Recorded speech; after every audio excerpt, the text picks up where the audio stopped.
Tout de suite, bonjour à tous. Du coup, je vais commencer aujourd'hui juste pour vous dire la séance est enregistrée parce que quelques participants au final ne pouvaient pas nous rejoindre. Parfait, Thiago. Du coup, on va enregistrer ces séances. On va enregistrer la partie présentation et pas la partie questions, questions et réponses à la fin. Comme ça, on se sent un petit peu plus libre. Voilà. Du coup, moi, je suis Giulia Ruggeri, moi je m'occupe de la partie du développement commercial de Planeto. Merci beaucoup à tout le monde d'être ici aujourd'hui. Aujourd'hui, j'ai le plaisir d'être en compagnie de Gilles, professeur à l'Haute École de paysage, ingénierie et d'architecture de Genève et aussi consultant en planification énergétique. Et aussi Jonathan Chambers, qui est le CTO et cofondateur de Planeto. Du coup, moi, je parlerai juste brièvement pour introduire Planeto. Voilà un petit peu comment la séance va se dérouler aujourd'hui. Je vais vous introduire Planeto brièvement. Et puis, je laisserai la parole à Jonathan qui va vous introduire Tessa. C'est notre logiciel de planification de réseaux thermiques. Et puis, Gilles va vous montrer deux études de cas faites dans les cantons de Genève. Les premiers cas dans un petit village Corsier ici, c'est une solution sans émission de CO2. Et un deuxième cas de décarbonisation et extension d'un réseau existant à Schembourg, ici à Genève. Et puis, on terminera avec une partie de questions et réponses. Les deux études de cas sont financées par SIG, le fonds Vital Vert, juste pour vous dire. Alors, du coup, Planeto, nous, on est un spin-off de l'Université de Genève. Nous développons des solutions logicielles pour la planification énergétique thermique et on se concentre vraiment sur les réseaux CAD, la planification des réseaux CAD. Notre produit, notre logiciel est les produits en fait de plus de 15 années, personnes de recherche et développement fait au sein de l'Université de Genève. Et le projet Planeto a été déjà récompensé par VentureKick et InnoSuisse pour la partie technique et pour la partie entrepreneuriat. Maintenant, on travaille dans des projets en Suisse. On a déjà travaillé dans différents projets en Suisse. Et on travaille maintenant aussi sur des projets européens. Et juste pour vous donner un petit peu un aperçu de nos partenaires avec qui on a déjà travaillé en Suisse et en Europe, peut-être vous connaissez déjà quelques-unes. Et je veux aussi remercier un petit peu les fonds Vital Vert pour la séance d'aujourd'hui, pour le financement des deux cas d'études. Et avec ça, je laisserai la parole à Jonathan. Merci beaucoup. Alors, pour introduire, d'abord pour faire un petit peu cette introduction très générale en relation en fait à la technologie des réseaux de chaleur à distance qui évolue, comme on le sait, qui a existé depuis très longtemps avec des systèmes haute température à source carbonée en général, à source en gaz ou même en charbon, qui sont en train déjà d'évoluer aujourd'hui avec l'utilisation des incinérateurs, l'utilisation d'autres sources pour essayer de décarboner les réseaux existants. Mais de plus en plus, on va vers des réseaux qui sont plus complexes, qui vont intégrer différentes sources d'énergie renouvelable, donc par exemple les eaux du lac, la chaleur solaire, la chaleur fatale, et aussi des réseaux qui vont commencer à produire du chaud et du froid, donc des réseaux à bifonctionnement qui vont adresser justement cette demande en froid qu'on remarque est toujours en train de grandir, surtout en Suisse et en Europe. Et en fait, cette évolution, elle a deux aspects. L'une, c'est vraiment la diversification des sources, donc diverses sources, et la complexification de la distribution et de la demande. Et en vue de cette complexification, en fait, on a vraiment besoin de toute une panoplie en fait d'outils.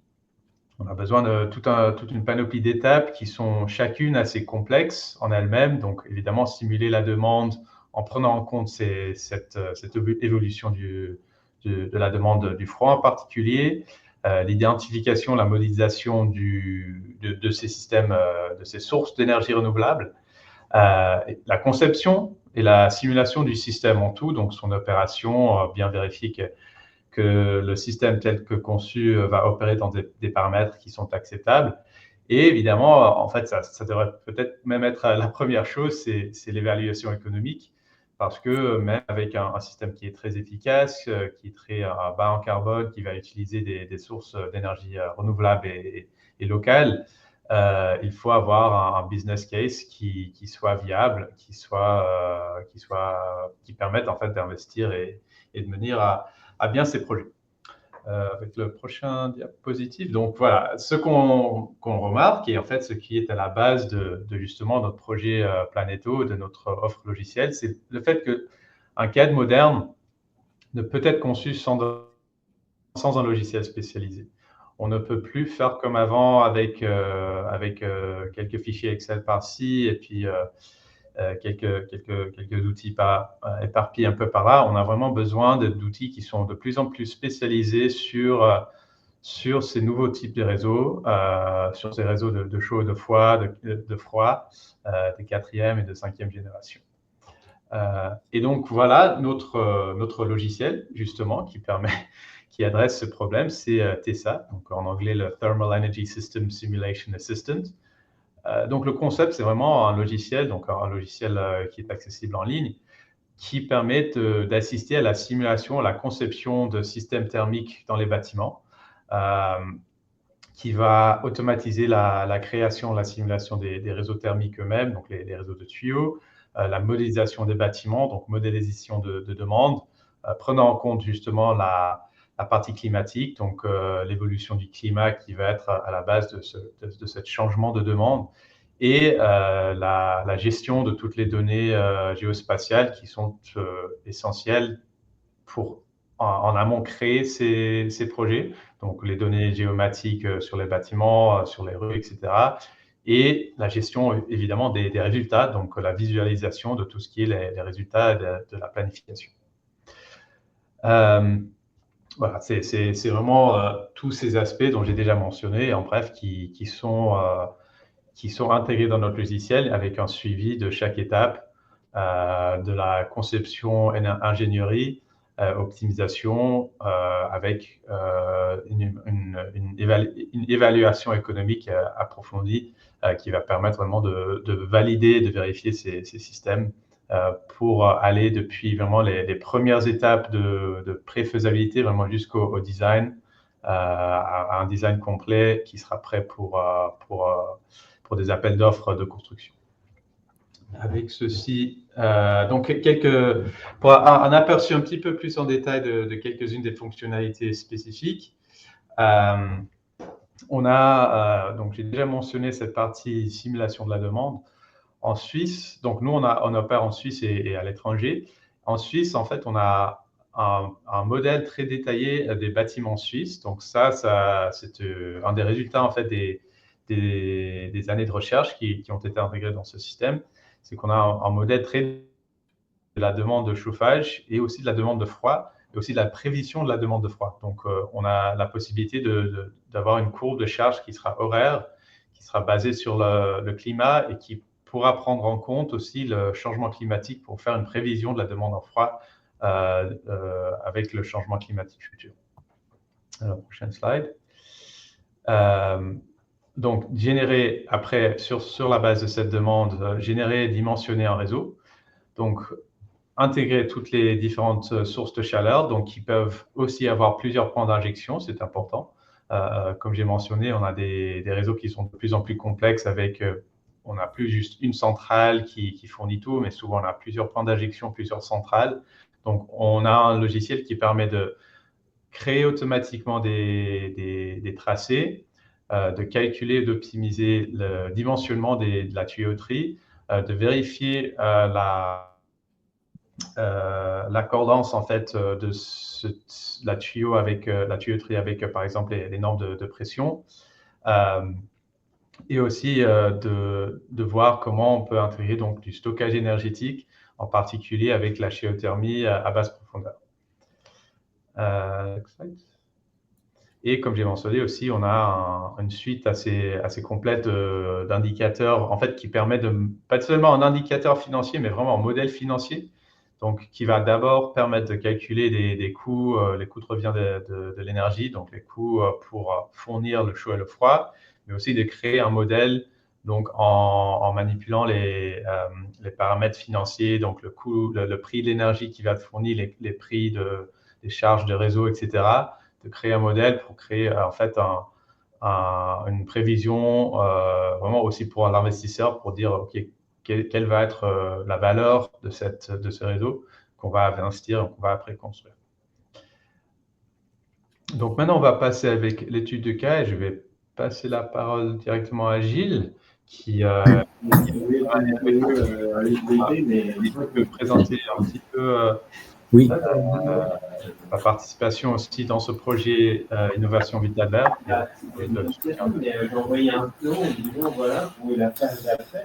Voilà, je vous partage l'écran. Je pense que vous le voyez, c'est bon?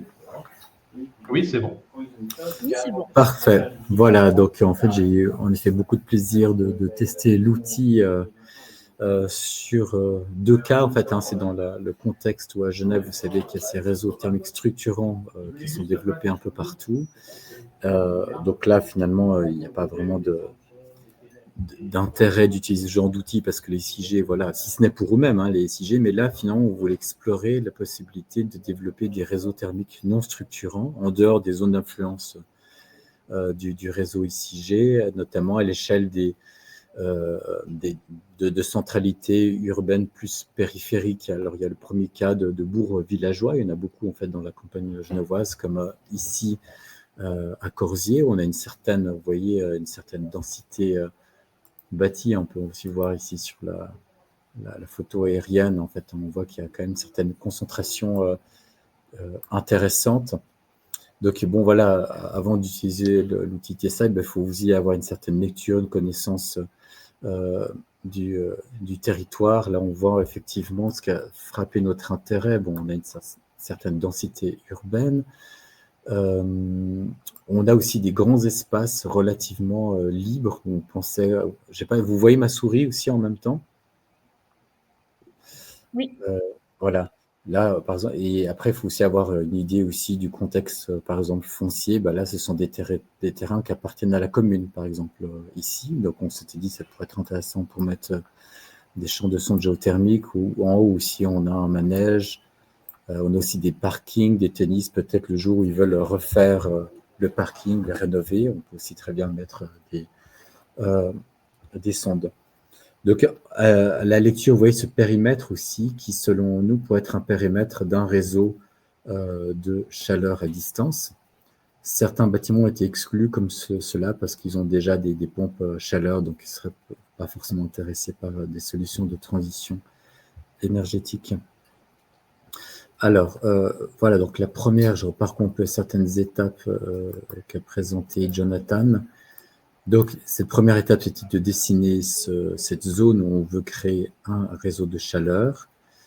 Ensuite, on crée la couche des bâtiments, comme l'a dit Jonathan, qui préexiste grâce à la base de données donc qui a été générée, enfin, qui est disponible dans l'outil, basé sur le RegBL et d'autres informations.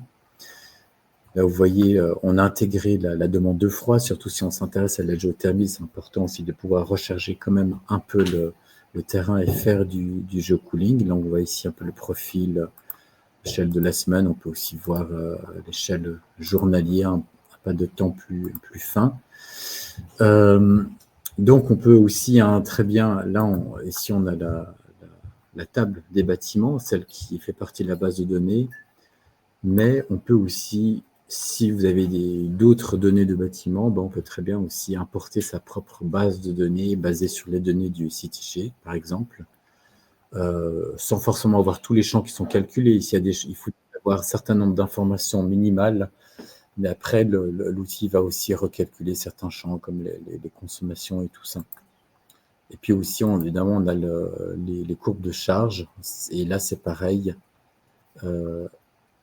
On prend soit la courbe de charge générée par l'outil, ou on peut aussi dropper et mettre sa propre courbe de charge aussi. Et puis aussi télécharger, si on veut utiliser les courbes de charge dans d'autres applications, on peut les télécharger. Donc ça, c'est des fonctionnalités que j'ai trouvé très intéressantes, et de voir cette flexibilité aussi, de pouvoir soit utiliser la base de données de l'outil ou rentrer ses propres données. Ensuite, après, on crée donc le réseau. Donc d'abord, une première étape, on va générer le réseau. Donc l'outil qui va choisir un peu le tracé optimal. On va dimensionner aussi, l'outil va dimensionner la taille des conduites en fonction de du positionnement qu'on a mis de la centrale de chauffe ou de froid. Vous voyez ici, on a choisi une centrale type 4e génération. Donc, c'est une production centralisée de chaud et de froid qui est distribuée via le réseau. Donc, in cooling, ça veut dire qu'en fait, on a quatre conduites, 2 conduites pour le chaud, 2 conduites pour le froid. Donc, c'est allers-retours à chaque fois. Et puis, en fonction du type de génération, vous aurez des niveaux de température qui vont être différentes. Voilà. Ça, c'est donc cet élément-là. Donc, on a généré le réseau avec des diamètres aussi qui vont varier, en fait, selon où est-ce qu'on se situe. Ensuite, l'autre aspect, c'est de générer un champ de sonde. Donc, il faut avoir défini, vous voyez, comme on a dessiné un périmètre, on peut aussi dessiner une fonction de dessin. Donc, on a dessiné ici un périmètre pour mettre des sondes géothermiques. On a fait générer ces sondes sur cette zone ici.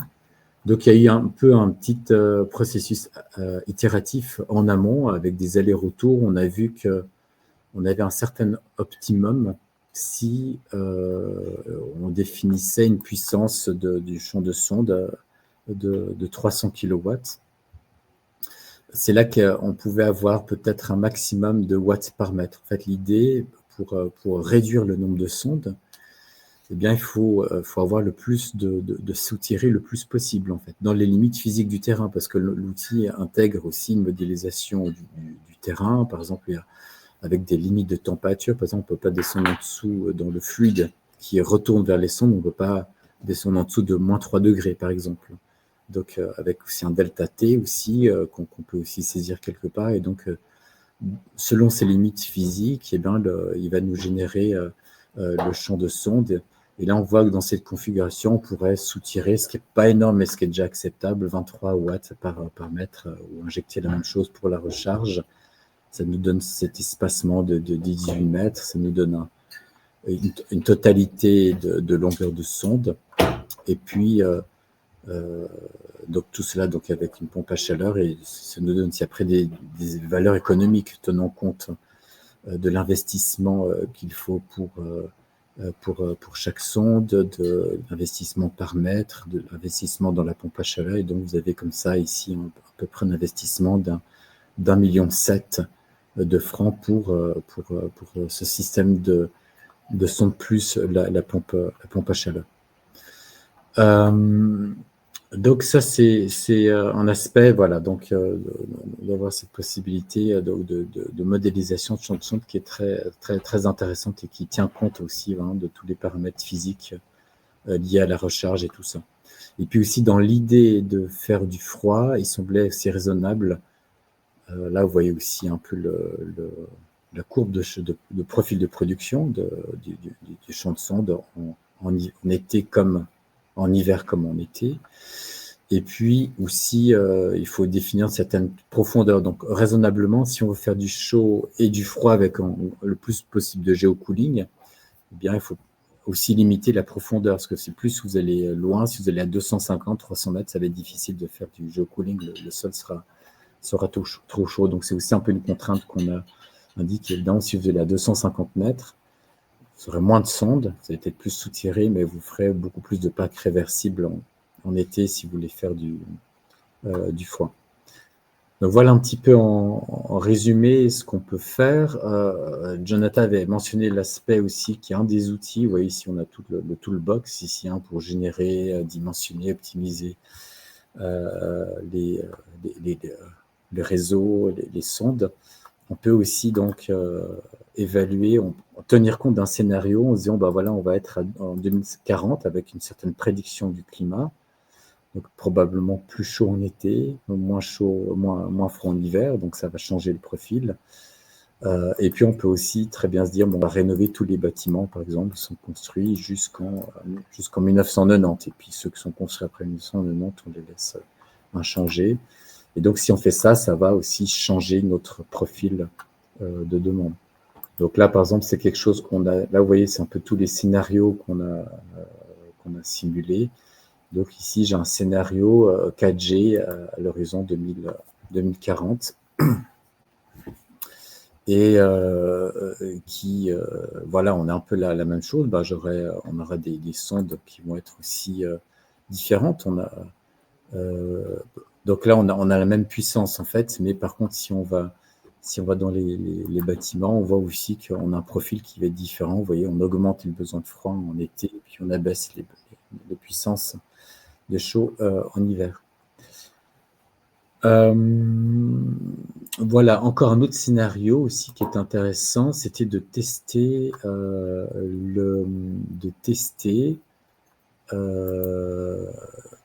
un réseau 5e génération dite boucle d'énergie. Donc l'idée, c'est de tout faire. Oui, parce qu'en fait, ce que j'ai pas montré, je ne vais pas revenir en arrière, mais je vous l'explique. Avec 300 kW de puissance pour la PAC sonde, évidemment, ça ne suffit pas pour approvisionner tout le quartier. On a à peu près peut-être 1,4 MW de besoin. Donc, au niveau de la centrale, il a fallu aussi avoir des appoints, enfin des compléments. Donc, on a mis une pompe à chaleur RO, par exemple, pour faire l'appoint en chaleur ou en froid en été. C'est-à-dire que là, finalement, on a une possibilité d'avoir plusieurs champs de sondes. Alors là, on a avec une centrale, mais on pourrait aussi avoir une centrale pour chacune des sondes. C'est quelque chose aussi qu'on va tester. Donc l'idée, c'est de mobiliser le potentiel qu'on a au nord du périmètre et de pouvoir tout faire avec la chaleur, intégralement la chaleur et les besoins de froid avec les sondes géothermiques. Il vient un réseau 5e génération, c'est-à-dire que l'avantage, c'est que c'est un boucle énergique où on n'a plus que 2 conduites, une un peu plus chaude, une un peu plus froide, avec une mutualisation en fait. Donc c'est-à-dire qu'on va alimenter aussi bien les besoins de chaleur et de froid via ces 2 conduites, mais évidemment ça implique d'avoir non pas une pompe à chaleur centralisée, ce qui est dans le cas de la 4e génération, mais des pompes à chaleur décentralisées par bâtiment, et puis après des échangeurs pour le froid. Et donc là, on a un gain énergétique grâce à des mutualisations en fait plus grandes. C'est le principe des boucles d'énergie, et ce qui nous permet d'approvisionner la totalité en fait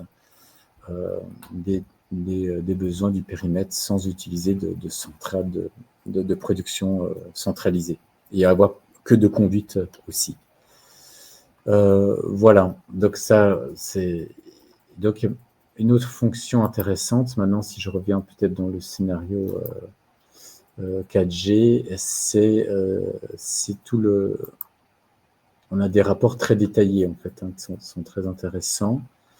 Donc là, vous voyez, on a 3 onglets. On a le profil déjà des bâtiments, comment se répartissent les SRE, les besoins énergétiques, la demande de froid aussi entre donc au sein du parc bâti. Vous voyez, essentiellement, c'est de la petite demande en fait. C'est des petites puissances. Ce n'est pas des bâtiments qui sont très grands. C'est essentiellement des bâtiments individuels ou des petits collectifs. Ensuite, ici, on a un résumé donc de la courbe de chaleur et de froid tout au long de l'année à l'échelle ici hebdomadaire. Et puis, vous voyez aussi la distribution de la demande aussi par nombre de bâtiments. Donc, c'est vraiment distribution de la demande selon les bâtiments, les types de bâtiments, etc. Après, donc, on a ici un bilan énergétique, un diagramme de Sankey, donc les besoins totaux de chaleur, de froid, et donc un bilan CO2 aussi. Et puis, vous voyez aussi, même avec un réseau 4G, on peut de fois aussi avoir certaines synergies avec le retour du froid pour alimenter ou préchauffer, par exemple, l'eau chaude sanitaire aussi en été. Donc, il y a une certaine synergie qui est possible. Et là, vous voyez aussi, je vous parlais en fait des appoints qui étaient nécessaires. Donc, on a effectivement que 300 kW pour les sondes, mais on verra après dans l'autre onglet. Et après, donc, on a les compléments en fait avec la pompe à chaleur ou un groupe froid en fait en été. Donc ici, on voit ici la répartition. Vous voyez, même si c'est que 300 kW sur à peu près 1,8 MW en énergie, on mobilise beaucoup plus les sondes. Vous voyez, donc on est à presque 2 GWh par rapport à 4 GWh en fait. Donc il y a un ratio donc énergie-puissance qui est aussi assez intéressant. Et puis là, après, on a le détail sur le réseau. On retrouve certaines informations au niveau énergétique. Vous voyez ici la longueur totale des conduites, les indices de besoin de chaleur par mètre de conduite, la synergie aussi. Vous voyez aussi les capacités. Donc là, on a surtout dimensionné par rapport à la chaleur, en fait. Donc, et puis, donc, par rapport au froid aussi, on a un peu plus de capacité par rapport à la puissance réelle. Et là, vous voyez aussi après on voit qu'on utilise la géothermie comme un ruban en fait. Et puis après, avec la pointe qui est apportée par la pompe à chaleur RO centralisée, pareil ici aussi pour le froid en été. Voilà. Et puis après, il y a tout un volet finance. Je ne sais pas si Jonathan, tu veux aussi peut-être commenter cette partie-là. Oui, donc je pense que c'est assez simple qu'on reste sur ton partage d'écran. Je peux aussi le faire moi-même. Exactement. Oui, puis c'est quand comme je descends. Oui. C'est plus simple, je pense. Mais c'est quand même un point qui est peut-être bien à mentionner, c'est qu'en fait, c'est aussi un outil collaboratif. Donc, moi, je peux aussi voir les mêmes données que voit Gilles. On peut collaborer dans le même scénario, où donc, je peux aussi faire l'édition, par exemple, des paramètres financiers, tandis que Gilles fait l'édition des paramètres de design. Donc, c'est aussi un point important, justement, par exemple, si on a une collaboration entre la partie business, la partie ingénieur, etc. Alors, pour présenter cette partie finance, donc on a cette valeur qui est très importante, qui est tout en haut, c'est le levelized cost of energy, donc c'est le coût effectif de l'énergie prenant en compte les taux d'intérêt, la dépréciation des éléments, la maintenance, les coûts d'énergie, etc., sur la durée de vie du projet, qui est de 40 ans, qui est configurable, mais qui est dans ce cas de 40 ans. Donc, cela veut dire qu'on a un coût moyen de 15 centimes au kilowattheure, ce qui nous dit tout de suite qu'on est dans une marge qui est raisonnable. On peut être moins cher, on peut être plus cher, mais ça veut dire qu'on peut anticiper un coût d'énergie qui soit acceptable pour l'utilisateur. On voit tout de suite la distribution de ces coûts, donc de coût de l'investissement, parce que donc ce coût de 15 francs au kilowattheure, il est divisé en fait entre différents éléments. Donc l'investissement initial qui sera amorti avec le temps, les coûts opérationnels qui seront eux toujours qui viendront toutes les années, ainsi que les coûts de l'énergie qui vont faire tourner tout ce système. Et si on peut rester un moment sur la partie investissement, juste on peut montrer dans ce cas où on est sur un réseau 4 générations, qu'on a un coût du réseau lui-même qui fait environ 20% des coûts, le coût évidemment des sondes qui est assez élevé, et aussi dans ce cas des coûts de pompe à chaleur qui s'appelle booster. Donc, c'est dans le cas où on a un réseau 4G qui circulerait de l'eau, par exemple, à environ 50 degrés, on aura tout de même, dans certains cas, besoin d'un booster qui permettra de relever des températures dans les plus anciens bâtiments vers 60 ou 80 degrés, eh bien, en fonction un petit peu de la typologie du bâtiment. Et ça, c'est quelque chose qu'on peut prendre en compte aussi dans ce modèle.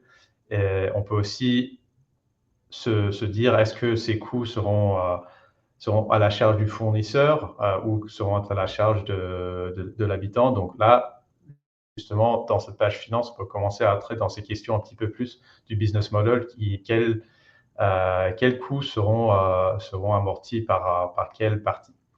Après, si on descend, maintenant on a les coûts opérationnels. Donc, vraiment, c'est la maintenance et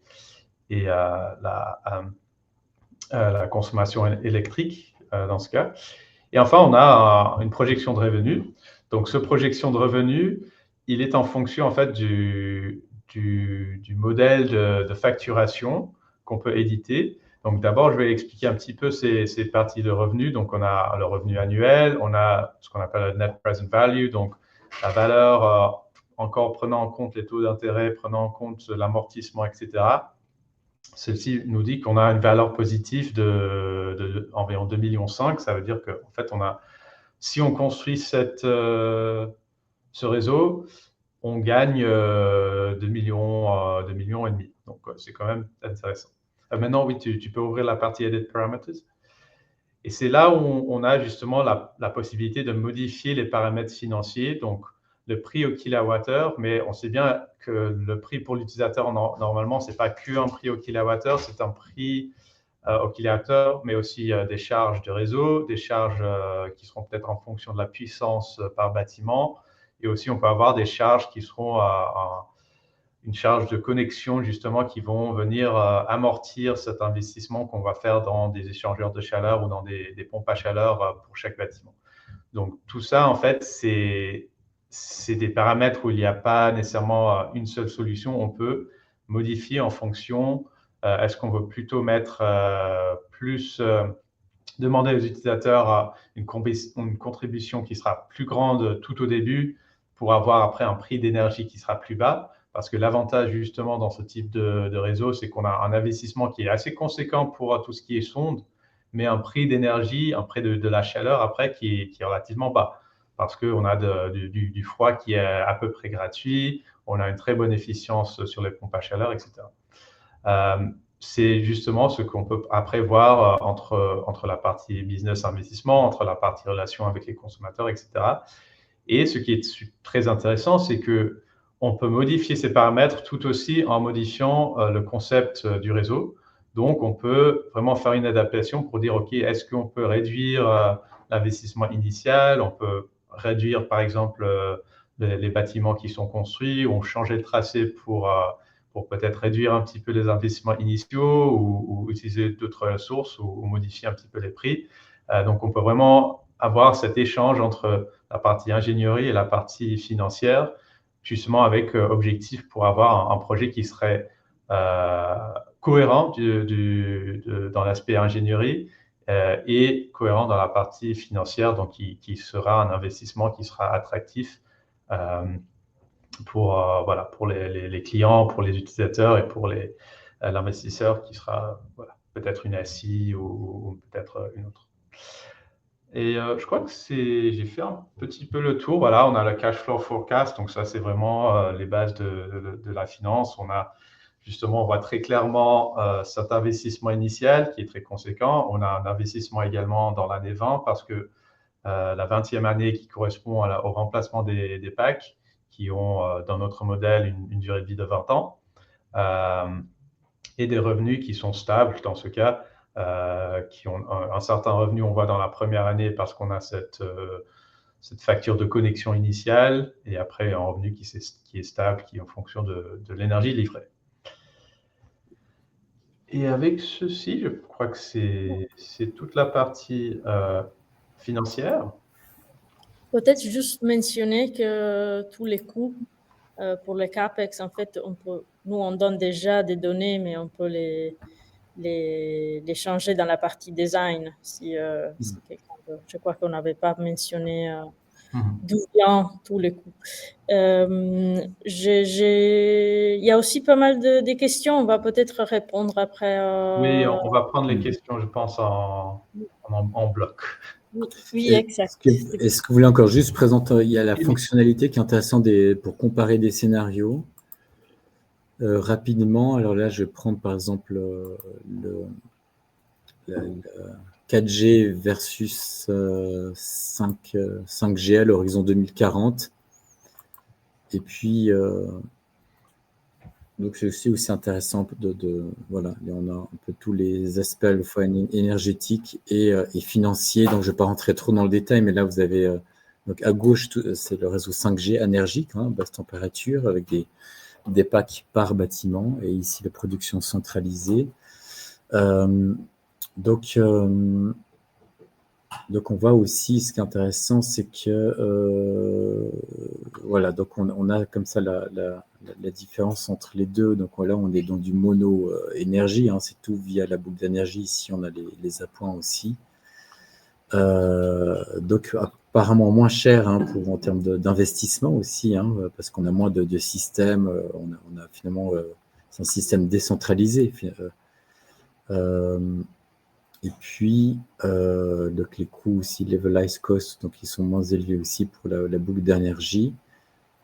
Et puis intéressant aussi, vous voyez aussi la répartition donc des courbes de charge, c'est que on a de plus de synergie en fait grâce à la boucle d'énergie, donc des pics de puissance moins élevés aussi, aussi bien en chaleur qu'en froid, avec la variante énergique 5G. Donc ça, c'est des choses aussi intéressantes. Vous voyez ici après la répartition du profil et des différents agents énergétiques. Et puis peut-être très rapidement, vous avez parlé d'un autre cas à Chênebourg. Donc il faut que j'aille de Corsier à Chênebourg. Donc on a testé différentes configurations. Ici, ce qui est intéressant, c'est qu'il y a déjà un réseau de chaleur qui existe. C'est le cas de l'Orana. À la base, ça devait être un peu géothermique, mais la géothermie ne fonctionne pas très bien, donc c'est essentiellement fossile. Donc, entre intéressant de pouvoir aussi utiliser Tesa pour proposer une variante plutôt de décarbonation de ce réseau. Et ce qui est intéressant, c'est que ce réseau, il existe déjà. On peut l'importer à partir du SITG.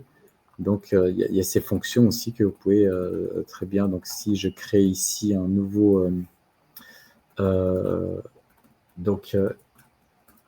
ici, un nouveau layer. En fait, ici, là, vous pouvez très bien, soit vous allez le dessiner vous-même, ou ici, je peux très bien importer un fichier en fait géométrique. Donc là, ça doit être du GeoJSON en fait, mais qu'on peut très bien, à partir du SITG aussi, exporter ou via un outil type ArcGIS, QGIS, le transformer du shapefile en GeoJSON. Et puis comme ça, vous pouvez importer directement le tracé de ce réseau. Et après, il y a des outils qui permettent de créer des sous-stations et puis de connecter ces sous-stations au réseau. Donc là, avec Tesa, vous pouvez soit créer un réseau ou alors importer un réseau et puis créer toutes les connexions. Et puis là, ici, c'était un autre périmètre. Donc, c'est intéressant, c'est qu'ici, c'est toute une zone où on a des PLQ, des nouveaux projets de développement. Donc, si vous avez des nouveaux projets de développement, ça ne marche pas trop, en fait, avec juste ici, voilà. Ça ne va pas trop marcher. Ça, on voit mieux. ça va pas aller avec une couche de bâtiments existants, c'est-à-dire que ça va être des nouveaux bâtiments. Là, donc toutes ces zones-là, ce sont des nouveaux bâtiments, donc vous pouvez très bien supprimer manuellement les bâtiments qui existent auparavant et puis créer des nouveaux points. Puis là, si je crée sur le point, j'ai une fenêtre qui s'ouvre normalement où j'ai la possibilité de rentrer des nouvelles données en fait. Là, peut-être que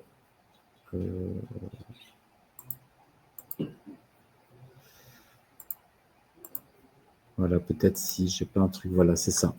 Ici, j'ai une fenêtre qui va s'ouvrir et j'ai la possibilité de rentrer, de créer des points et puis de rentrer les points les données qui correspondent au nouveau bâtiment. Donc, en se basant sur le CET et tout ça, vous avez toutes les informations énergétiques, SRE, besoin de chaud et besoin de froid sur ces bâtiments.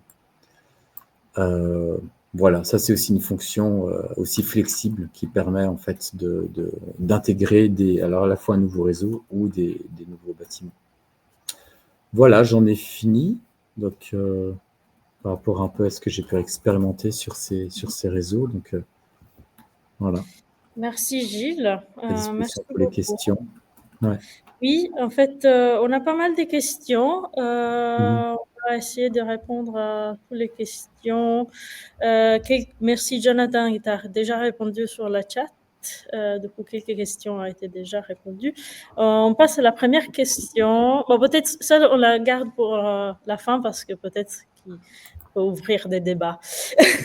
Alors, est-ce qu'il y a la possibilité d'intégrer du panneau photovoltaïque, batterie côté installation pour limiter les coûts électriques, limiter les frais de réseau et taxes? Alors, nous, notre modélisation, elle s'arrête à peu près au niveau du bâtiment.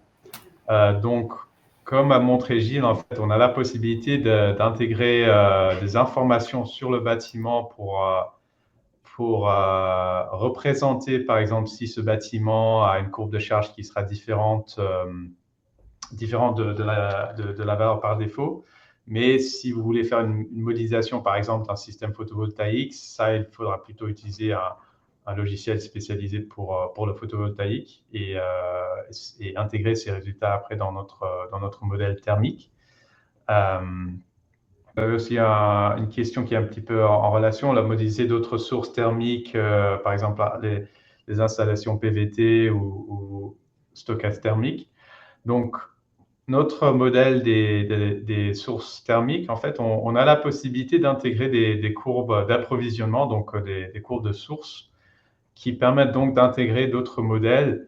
On a certaines capacités de modélisation de stockage, mais ceux-ci ne sont pas, disons, c'est quelque chose que nous, on fait en collaboration avec l'utilisateur. Ce n'est pas encore un outil qui est disponible au grand public, pour ainsi dire. Où on a aussi la possibilité, justement, si vous avez déjà un modèle vous savez, par exemple, vous avez un panneau PVT avec une certaine courbe de chaleur qui va être produite, vous pouvez intégrer ça dans les sources de chaleur et puis notre système va optimiser pour mettre, avec une certaine priorité, quelles sont les sources qui produiront la chaleur dans chaque pas de temps. Peut-être, du coup, tu peux aussi mentionner, puisqu'il demande si c'est possible de modéliser d'autres sources thermiques, par exemple les lacs ou les nappes. Du coup, juste si tu peux dire quelques mots là. Oui, donc nous, aujourd'hui, on a déjà toutes les sources de base, donc gaz, pompe à chaleur géothermique, pompe à chaleur sur eau. Tous ces modèles sont assez généraux, c'est-à-dire qu'on a beaucoup de paramètres qui permettent d'adapter à un des modèles existants sur différentes situations. Donc, si on a une PAC qui va soutirer sur une nappe phréatique ou un lac, on peut l'utiliser, ou un simple échangeur de chaleur qui sera après connecté avec une autre source qui est, disons, indépendante. Si vous avez un data center, quelque chose comme ça, vous savez tout simplement qu'il va fournir une certaine puissance. On peut modéliser ça en tant qu'un échangeur qui sera dans la centrale thermique. Donc, OK. Oui, une question sur la partie plutôt financière, je dirais. C'est possible de prendre en compte un déploiement progressif du raccordement des SST sur la durée du projet? Donc, on a plusieurs options. Donc, l'option de base qu'on a aujourd'hui, c'est en fait de faire plusieurs scénarios qui représenteront en fait un cliché du réseau à différents moments dans le temps. Ce qu'on peut faire, par exemple, c'est créer le réseau tel qu'il sera quand il sera complet, et puis créer d'autres scénarios où on fait partie du réseau pour dire, OK, on va faire ça en phase 1, phase 2, et comme ça, on aura plusieurs clichés. Ça, c'est la méthode, disons, de base. Après, sur la partie financière, spécifiquement sur la partie étalement du revenu en fonction des taux de connexion, ça, c'est quelque chose qui est plutôt sur notre roadmap. Donc, on est en train de travailler sur cet aspect. Vu qu'on avait travaillé beaucoup sur un petit peu plus les plans en préfaisabilité et faisabilité, donc qui donnent le cliché disons, instantané, mais après, pour l'étalement, justement, l'évolution sur le temps de la partie finance, on est aussi en train de développer notre roadmap dans cette direction. Autre question, est-ce que c'est possible de créer des nouveaux points à partir du shapefile? Oui, absolument. Donc, tout ce qui est bâtiment, en fait, nous, on a, comme a montré Gilles, notre base de données interne, les points qui peuvent être rajoutés à la main et édités. Et on peut aussi importer des fichiers en format Excel ou format géospatial qui vont créer des points. Et voilà, il y a beaucoup de flexibilité. Vous pouvez créer des points puis les modifier à la main. Vous pouvez créer des points avec des informations qui sont déjà intégrées. On peut faire un mélange en fonction de nos données et de vos données. Donc, c'est très flexible. Oui, peut-être on n'a pas dit que les réseaux, c'est tout modifiable en fait à la main. Les tracés de réseaux sont modifiables sur la carte. Tout est éditable en fait. C'est comme. Et puis, quels sont les paramètres, les données qui permettent de définir les tracés des réseaux? Donc, les tracés de réseau sont par défaut créés dans les rues. Donc, ils vont suivre les tracés des routes. On a un outil d'optimisation. Donc, le tracé via les routes, il va donner un tracé qui soit le plus court pour connecter tous les bâtiments. Ceci marche plutôt bien quand tous les bâtiments ont une consommation assez similaire. Donc, si on a un parc de bâtiments qui est assez homogène. Après, si on commence à avoir un gros consommateur qui est à l'autre bout de la ville, de la source de chaleur, là, on va peut-être avoir besoin d'une optimisation. Et pour ça, on a un outil spécialisé en fait qui permet d'optimiser sur le coût, sur les pertes de chaleur ou sur le transport, donc le transport maximal de chaleur dans une conduite, donc qui va être lié en fait à la taille de la conduite. Donc, on a plusieurs options là-dessus. Puis encore, on a beaucoup de questions, c'est très bien.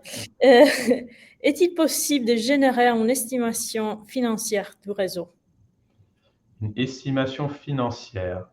Donc, effectivement, je ne suis pas sûr de quoi il s'agit. Nous, on peut faire justement l'estimation dans le fait de dire on connaît les coûts d'investissement, les coûts d'opération. Et sur la base de ceci, on avait vu dans la page financière, on a ce qu'on appelle en anglais le net present value.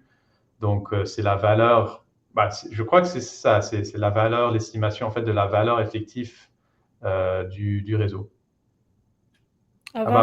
Uniquement du réseau. Oui, donc ça, c'est un des champs dans le résultat financier qui va donner le budget uniquement de la partie tuyauterie, etc. Puis, est-ce qu'on peut utiliser un autre fluide que de l'eau glycolée, genre de fluide sous pression à la Exergo avec du CO2 sous pression?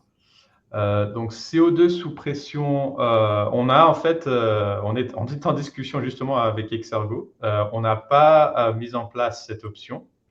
On a en fait, disons, ce qu'on appelle un memorandum, un MOU, Memorandum of Understanding. Donc, on est volontiers en recherche d'un projet qu'on pourra conduire en collaboration avec Exergo pour mettre en place cette fonctionnalité. Aujourd'hui, on a les différents fluides sont toujours des mélanges d'eau. On peut faire, ce qu'on a par contre, c'est un mélange d'eau avec différents types d'autres fluides. Donc, glycol, éthylglycol, on en a 4, j'ai oublié ces questions. Mais en fait, ça va changer les propriétés thermiques du réseau. Mais pour la partie CO2, c'est encore, c'est quelque chose justement, on a parlé avec Exergo pour potentiellement créer un projet pilote là-dessus.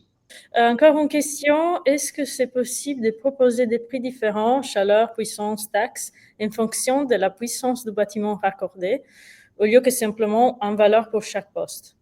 Oui, donc par défaut, en fait, tous les prix sont en fonction de la puissance. Donc, on a un champ qui permet de dire on a une charge par poste fixe plus une charge variable. Après, on est libre de dire la charge fixe est 0, la charge variable en fonction de la puissance fournie est plus grande, etc. Le pas de la simulation annuelle, c'est 1 heure par heure, ou il y a un pas de temps plus court? Le pas de temps de simulation, c'est sur la base des données en fait qui sont en input. Donc, si on a une courbe, nous on part sur une base de courbe climatique qui va être en fait la base de toutes les demandes de chaleur. Cette courbe climatique donne la température chaque heure. On a, par exemple, quand on travaille dans des projets qui sont plus en prévisionnel, on a par exemple chaque mois des moyennes. On peut aussi mettre en plus, en principe, on pourrait mettre la demi-heure, etc. Pour l'instant, on n'a pas, je pense, fait un pas de temps plus fin que l'heure, mais en principe, ça serait possible. Okay. Juste une remarque sur la question sur le prix. Je voulais dire que si on raccorde un bâtiment de 10 kW, les prix au kilowattheure pourraient être plus élevés que pour un bâtiment de ok. 100 Le prix au kilowatt, non. Au kilowattheure, non. En principe, le prix au kilowattheure est fixe. Ça serait... Bon, ça serait quelque chose qu'on pourrait étudier, mais pour l'instant, non, on s'est plutôt basé sur un prix qui soit variable sur le kilowatt plutôt que le kilowattheure. Ok, je crois qu'on a répondu à toutes les questions. Je vais juste partager alors encore un petit slide. Juste pour vous dire que s'il y a encore des questions, n'hésitez pas à les poser. Vous avez mon email, vous pouvez toujours me les poser, m'envoyer un email. Et puis, où on sera en novembre, le 19 novembre, Jonathan sera au Energy Startup Day à Aarau. Stefano, dans le même temps, sera à Slash Helsinki, un petit peu, c'est plutôt un startup event. Et moi, je serai les 24-25, bon, les 25, en fait, je serai à la journée d'échange d'expérience organisée par le réseau thermique suisse. Du coup, si quelqu'un est là, n'hésitez pas à m'envoyer un email ou me dire ciao, on se voit là-bas en fait. Et n'hésitez pas à nous suivre sur LinkedIn, nous suivre la page Planète, comme ça vous aurez les dernières nouvelles de l'outil, de nous et de l'outil. Et avec ça, moi je dirais qu'on peut terminer la séance avec 2 minutes d'avance. Au moins qu'il y ait d'autres questions. Du coup, n'hésitez pas à me contacter si vous voulez essayer Tessa, vous voulez, ou si vous avez d'autres questions. Et suivez-nous sur la page LinkedIn. Et merci beaucoup pour être venu aujourd'hui. Merci Gilles et merci Jonathan pour votre contribution. Et merci à tout le monde. Je vous souhaite une belle journée.